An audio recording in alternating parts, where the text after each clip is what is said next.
A glitch in the future for me feels like a glimmer of hope, which is defended by blood and sweat and human hope.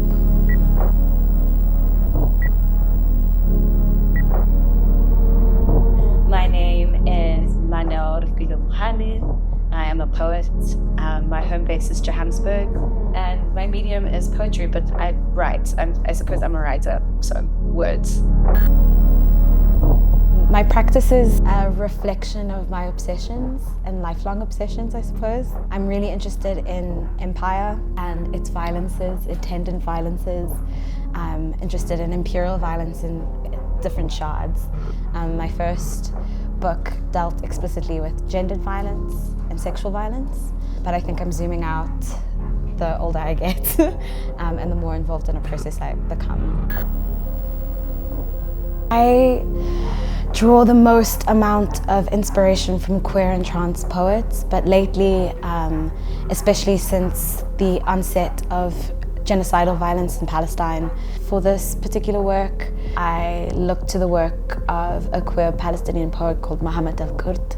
And more broadly, I'm really inspired by the work of James Baldwin, of South African writers and Southern African writers like Bessie Head.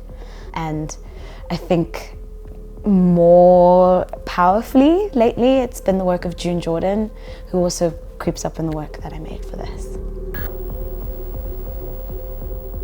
By being a Black queer person alive right now, I don't think that the intersections of my identities make me inherently radical, my work inherently radical, mostly because also it's complicated by class positions, by proximity to the academy, to whiteness, to a lot of things.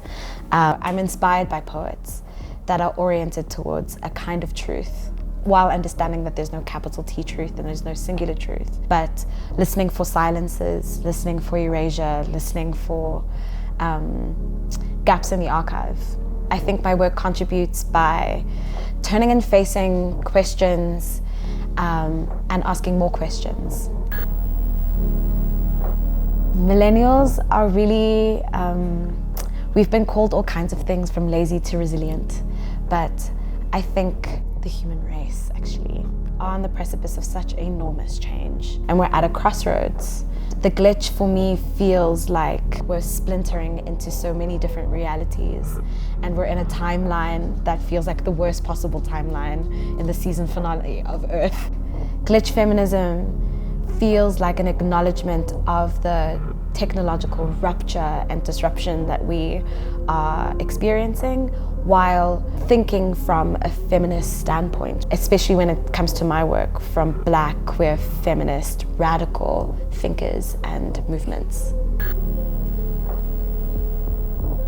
I'm worried about the future. I think so many of us are worried about the future. I've found it increasingly difficult to think about the future as we're given and also kept from information and spreading catastrophic genocidal violence all over the world, especially in the era of doom scrolling.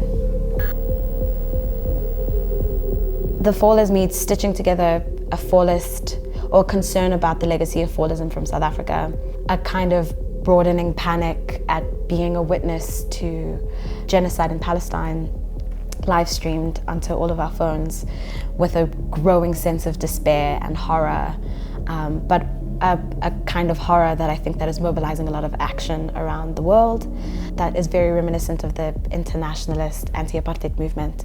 And as a student of history, it feels like that, but I think that the challenges that we're facing at the moment are so much more cruel.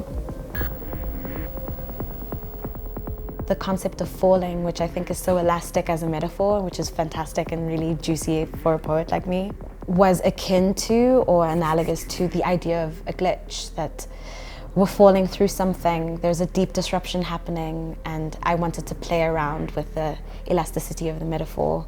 And I'm hoping, or the spot that the poem arrives at the end, is that we reach a kind of portal or an opening into something else.